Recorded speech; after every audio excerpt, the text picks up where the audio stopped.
Halo, apa kabar? Saatnya Anda menyimak berita Makassar bersama saya, Agi Kurnia Sandi.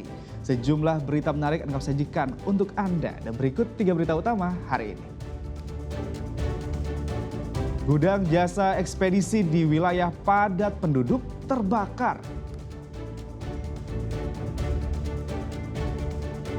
Ratusan korban puting beliung di Kecamatan Lansirang mendapat makan bergizi gratis. Sejumlah mahasiswa asal Papua diduga melakukan tindakan makar usai membentangkan bendera Komite Nasional Papua Barat di Kabupaten Goa.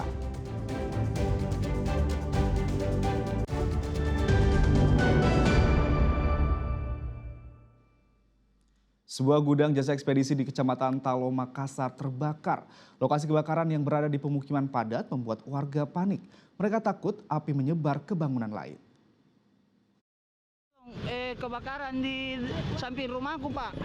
Minta tolong, Andi Arung ini samping rumahku, minta tolong. Warga yang tinggal di Jalan Gatot Subroto, Kecamatan Talo, Makassar ketakutan saat api melahap gudang jasa ekspedisi berlantai 2. Api semakin membesar karena terdapat material mudah terbakar di dalam gudang seperti kertas dan kayu. Pemadam kebakaran mengerahkan total 10 armada dengan 30 personel ke lokasi. Karena lokasi sempit, petugas terpaksa menarik selang panjang untuk menjangkau titik api. Api akhirnya berhasil dipadamkan setelah petugas berjibaku dengan kebakaran lebih dari 1 jam. Jadi armada yang diterjunkan 10 unit, 9 dari pemadaman, 1 dari penyelamatan. Jadi personel ada 30 personel. Pemilik usaha tak bisa berbuat banyak melihat si jago merah. Ia hanya pasrah dan menangis.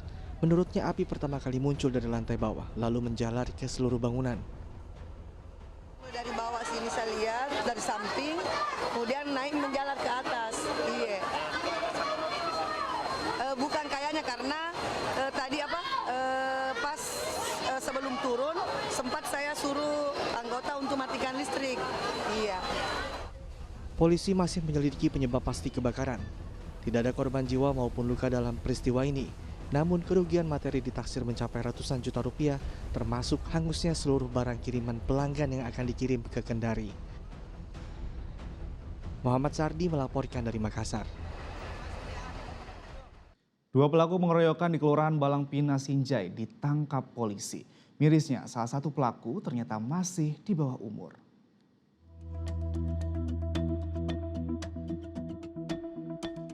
Pada tanggal 11 Desember lalu, 2 orang yang berboncengan sepeda motor berhenti tepat di toko kelontong di Jalan Dr. Sutomo Balangpina, Sinjai Utara, Kabupaten Sinjai. Tanpa alasan yang jelas, kedua pelaku lalu memukul 2 orang yang ada di lokasi. Warga sekitar berusaha melerai aksi pemukulan hingga akhirnya kedua pelaku kabur. Akibat pemukulan, korban mengalami luka lebam di bagian pipi kanan. Polres Sinjai yang menerima laporan bergerak cepat dan menangkap kedua pelaku di Jalan Sultan Isma Balangpina pada Senin siang. Kedua pelaku berinisial AR dan FD ditangkap saat sedang beristirahat. Menurut polisi, salah satu pelaku merupakan residivis kasus pemukulan, sedangkan satu pelaku masih di bawah umur. Untuk kasus pengeroyokan, kemarin sudah diamankan 2 orang oleh anggota kita. Namun ada kayaknya itu 1 di bawah umur. Kedua pelaku telah ditahan di Mapolres Sinjai untuk menjalani proses hukum lebih lanjut. Polisi masih mendalami motif penganiayaan itu, mengingat korban dan para pelaku tidak saling mengenal. Muhammad Sardi melaporkan dari Sinjai.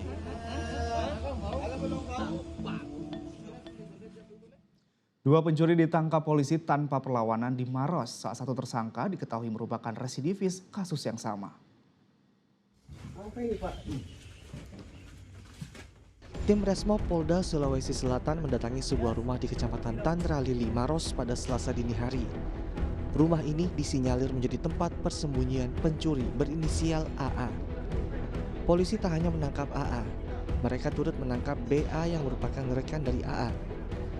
Berdasarkan hasil interogasi, pelaku utama berinisial AA mengakui telah 2 kali melakukan pencurian. Pada aksi pertama, AA mencuri 1 unit telepon genggam yang tersimpan di laci sepeda motor di sebuah minimarket di Kecamatan Moncongloe, Maros. Sementara pada aksi kedua, AA dan BA bersama-sama mencuri laptop di wilayah Kabupaten Bone. Polisi memastikan AA adalah seorang residivis kasus pencurian. Untuk pelaku yang inisial AA, dia mengambil salah satu handphone yang ada di laci motor itu yang terparkir di salah satu Indomaret yang ada di Kecamatan Moncoloe, Kabupaten Maros. Jadi kalau untuk BA ini mana?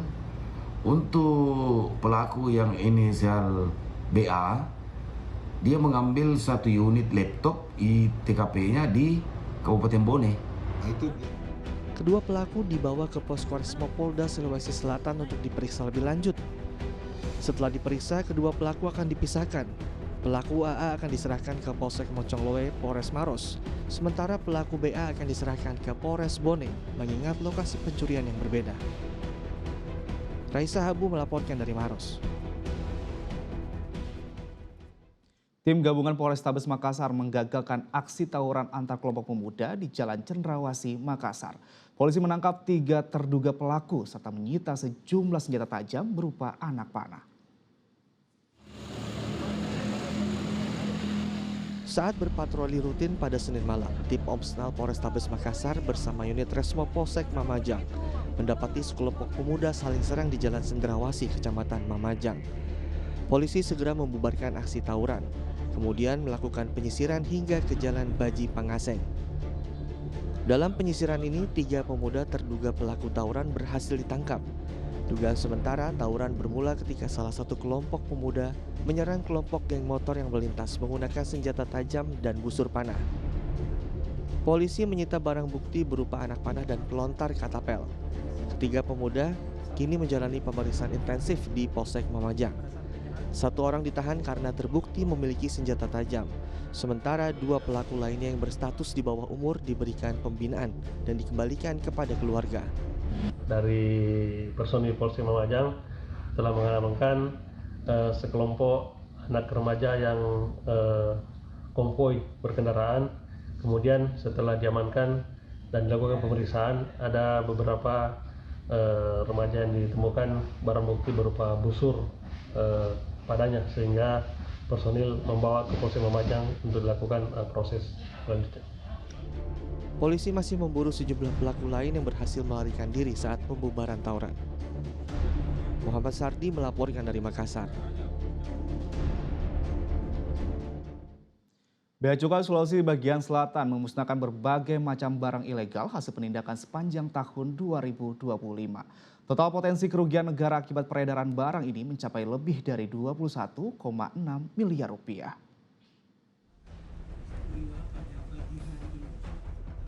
Barang ilegal sitaan Bea Cukai Sulawesi bagian selatan dimusnahkan di halaman kantor wilayah Kementerian Keuangan Sulawesi Selatan, Jalan Urip Sumoharjo, Makassar, Senin pagi. Barang ilegal yang dimusnahkan merupakan hasil penindakan hingga November 2025. Barang bukti tersebut meliputi 13,88 juta batang rokok ilegal dengan nilai 21,35 miliar rupiah. Selain rokok, petugas juga memusnahkan 1.715 liter minuman beralkohol, 215 buah kosmetik ilegal, serta 8 unit chip injector. Total nilai barang non-cukai ini mencapai lebih dari 312 juta rupiah.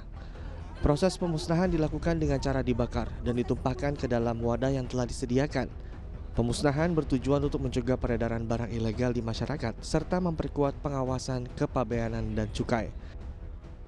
Kami boleh bacakan sekali lagi apa yang kita musnahkan pada hari ini sebagai bagian dari hasil penindakan yang dilakukan oleh Bea Cukai sekantor wilayah Sulawesi bagian selatan, termasuk di dalamnya adalah kantor pengawasan dan pelayanan di bawah Kanwil Sulawesi bagian selatan, yaitu Bea Cukai Makassar, Bea Cukai Parepare, Bea Cukai Malili, dan Bea Cukai Kendari. Bea Cukai Sulawesi bagian selatan menegaskan pencapaian penindakan ini berkontribusi besar dalam mendukung penerimaan negara sepanjang tahun 2025, mencapai 597,44 miliar rupiah. Raisa Habu melaporkan dari Makassar.